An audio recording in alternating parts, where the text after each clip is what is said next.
Good morning, friends. Welcome to the online classes. Today we discuss about class 11th, subject biology, chapter number 4, animal kingdom, lecture number 10. इससे पहले हमने अपने पिछले lecture यानी कि lecture number 9 में जो लास्ट टॉपिक पढ़े थे वह थे class amphibia and class reptilia, जिसके हमने कुछ कॉमन कैरेक्टर्स देखे थे और लास्ट में उनके एग्जाम्पल्स के बारे में हमने स्टडी की थी। तो उससे आगे आज का जो हमारा टॉपिक है वह है बर्ड्स यानी कि क्लास एवीज। तो एवीज से रिलेटेड हम बात करें तो सबसे पहले हमारे सामने जो वर्ड आता है वह आता है ऑर्निथोलॉजी। ऑर्निथोलॉजी क्या होता है कि अगर आप केवल बर्ड्स के बारे में स्टडी करते हो तो साइंस की वह ब्रांच जिसमें केवल बर्ड्स की स्टडी की जाती है उसको ऑर्निथोलॉजी कहते हैं। और जो बर्ड्स होते हैं उन बर्ड्स की बॉडी आपको हेड, नेक, ट्रंक और टेल 4 पार्ट्स में डिवाइडेड दिखाई देगी।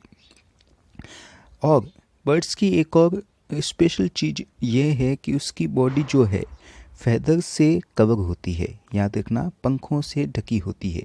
और ग्रुप ऑफ फेदर्स जो है उनको प्लूमेज के नाम से जाना जाता है। याद रखना प्लूमेज वर्ड आए तो उसका मतलब होता है ग्रुप ऑफ फेदर्स।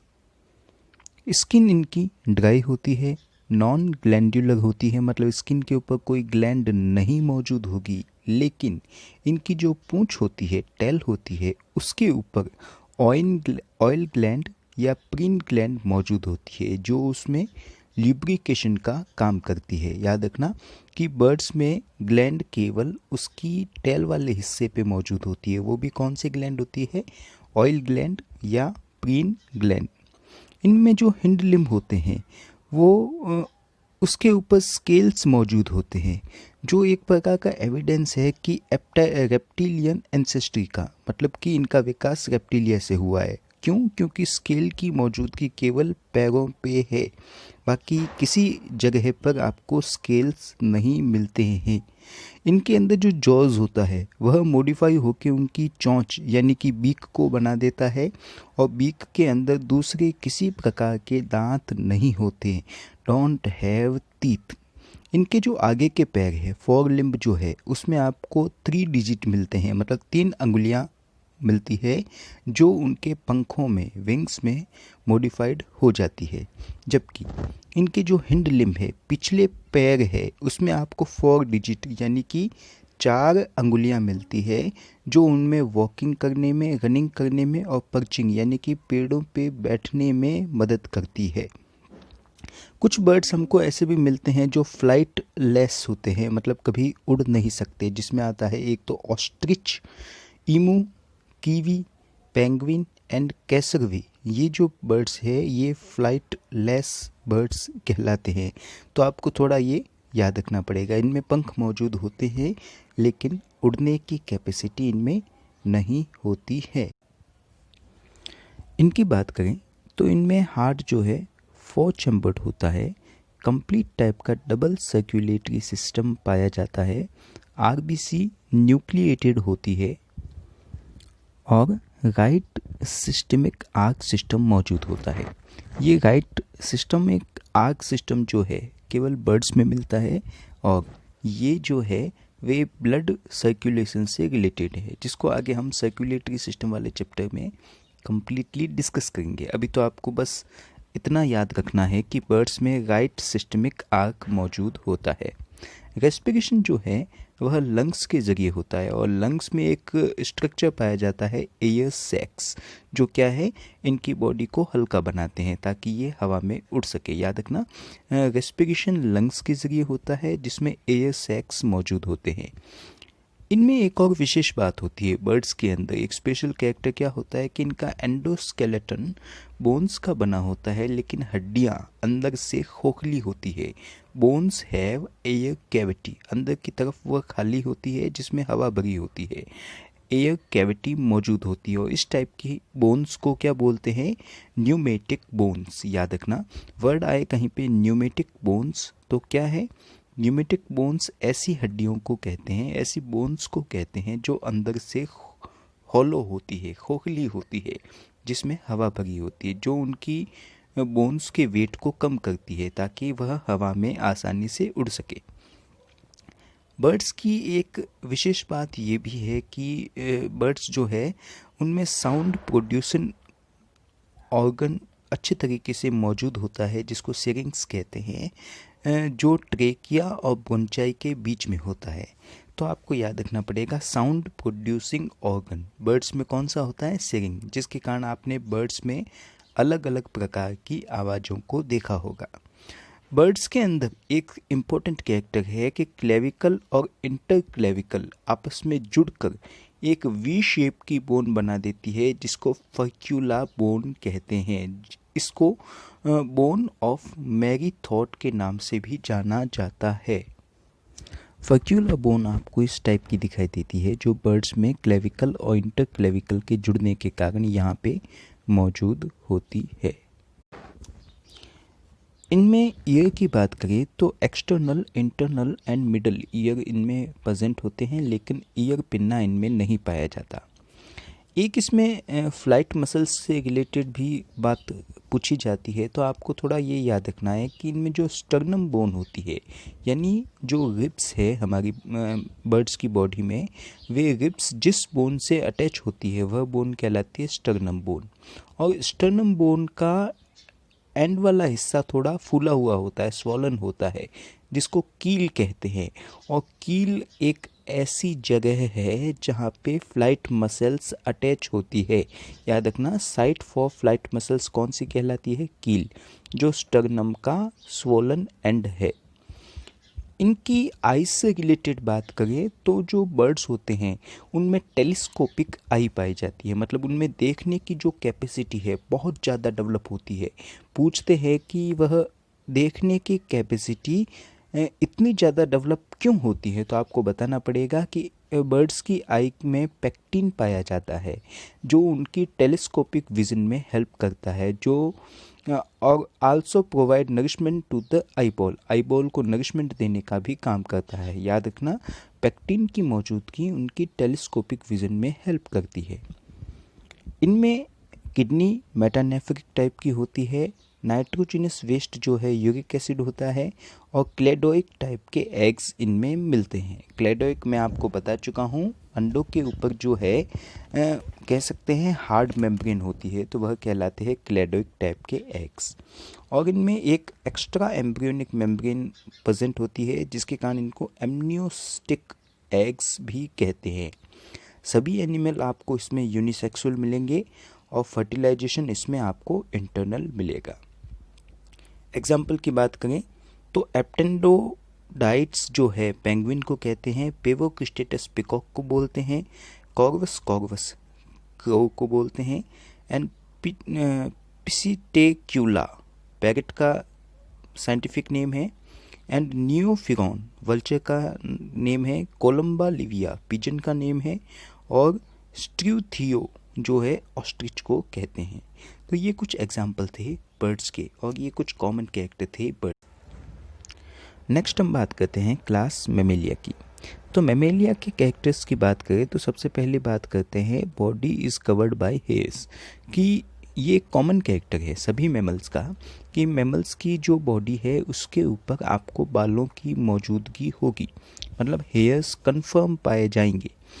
और ग्रुप ऑफ जो हेयर है उनको पेलेज के नाम से जाना जाता है। कहीं कहीं पे आपको हेयर्स के ग्रुप्स दिखाई देते हैं, उसको पेलेज कहते हैं। लेकिन एक एक्सेप्शन के तौर पे ये एक क्वेश्चन बनता है इसका कि मेमेलिया के अंदर कौन से ऐसे एनिमल है, क्या कोई ऐसे एनिमल है जिसमें हेयर नहीं पाए जाते? तो आपको बताना पड़ेगा कि मेमेलिया में सिटेशिया एक इंफ्रा ऑर्डर है, जिसके मेंबर्स में आपको हेयर एब्सेंट मिलते हैं। याद रखना, सिटेशिया मेंबर में हेयर एब्सेंट होते हैं। मेमेलिया जो है एक टाइप का ग्रीक वर्ड है जिसका मतलब होता है मेमरी ग्लैंड, इसी के तौर पे इसका नाम मेमेलिया पड़ा। तो कंफर्म इनमें मेमरी ग्लैंड पाई जाती है जो स्वेट ग्लैंड का मॉडिफिकेशन है, और जो क्या करती है, न्यू बॉर्न बेबी में नरिशमेंट देने का काम करती है।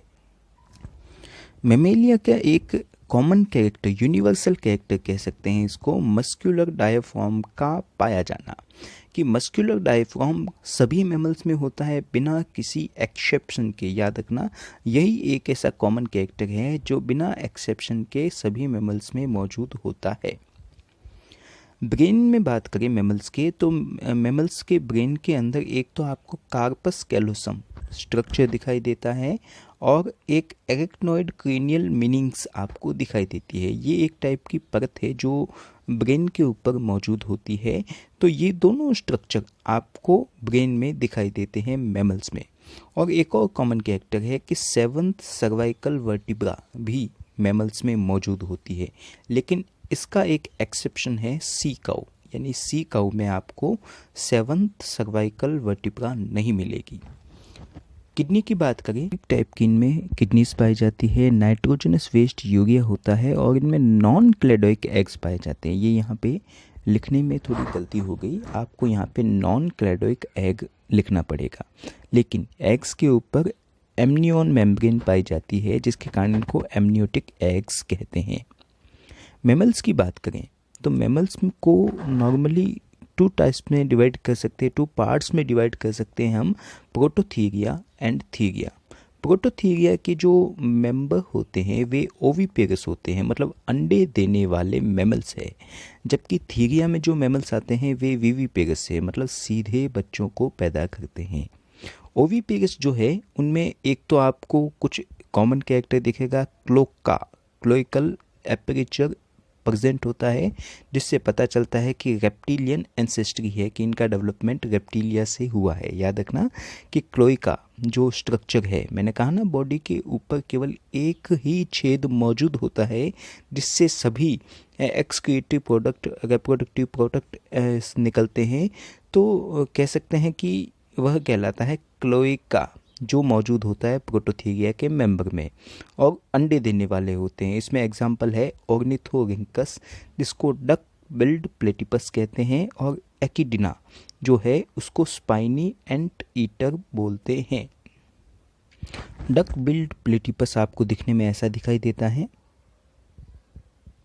जबकि एकिडिना जो है स्पाइनी एंट ईटर, वह आपको दिखने में कुछ इस तरीके का दिखाई देता है। हमने बात की थी प्रोटोथीरिया की, कि वे मेंबर्स जो एग्स देते हैं वह प्रोटोथीरिया के मेंबर कहलाते हैं और थीरिया में विविपेरस एनिमल्स आते हैं। तो थीरिया की बात करें तो थीरिया को भी आगे 2 पार्ट्स में डिवाइड किया गया है।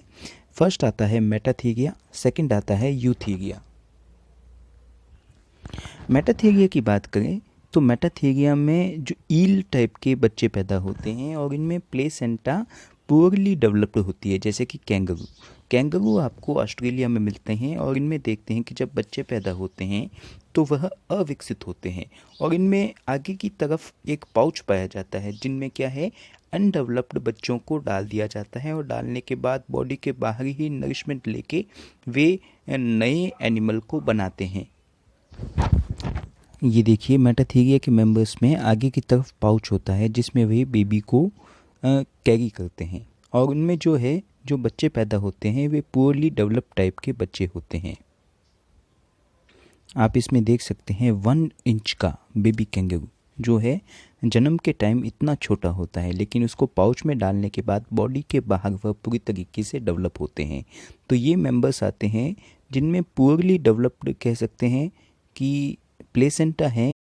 सेकंड आता है यूथीरिया, जिसमें वेल डेवलप्ड प्लेसेंटा मौजूद होती है। इसके कारण ये सबसे ज़्यादा डेवलप्ड टाइप के कह सकते हैं मैमल्स हैं। इनमें एग्जांपल आता है एक तो श्रीव का। श्रीव जो है सबसे स्मॉलेस्ट एनिमल मैमल्स है, जो क्या है दिखने में आपको चूहे की तरह ही दिखाई देगा लेकिन चूहे से छोटा होता है। स्मॉलेस्ट मैमल आप देख सकते हैं श्रीव आपको कैसा दिखाई देता है, एक अंगुली के ऊपर कंप्लीटली आ जाता है स्मॉलेस्ट मैमल श्रीव। इनके कुछ और एग्जांपल्स की बात करें तो एक आता है ब्लैनोप्टेरा, जिसका जो ब्लू व्हेल का साइंटिफिक नेम है टेरोपस, फ्लाइंग फॉक्स यानी बैट को कहते हैं, मैकेका जो है मंकी को बोलते हैं, कैनिस डॉग को एंड फेलिस कैट को कहते हैं। और सारे रोडेंट एनिमल मतलब जो चारा खाते हैं, चरवाहे एनिमल है, वे सब आते हैं यूथीरिया के अंदर। एक कॉमन कैरेक्टर आपको मैं बता देना चाहता हूँ बर्ड्स और मैमल का, कि जितने भी बर्ड्स और मैमल होते हैं उनमें हाईली डेवलप्ड पेरेंटियल केयर मौजूद होती है। मतलब बच्चों को पालने का गुण पाया जाता है, कि जितने भी बर्ड्स और मैमल्स होंगे उनमें अपने बच्चों के लिए लगाव होता है, जिसके कारण वह उनको कह सकते हैं पालते हैं। तो यहाँ पे आपके मैमल्स कंप्लीट हो जाता है और ये आपका चैप्टर यहीं पे एंड होता है। अगली क्लास में हम इससे आगे के चैप्टर के बारे में डिस्कस करेंगे। तब तक के लिए गुड बाय, थैंक यू।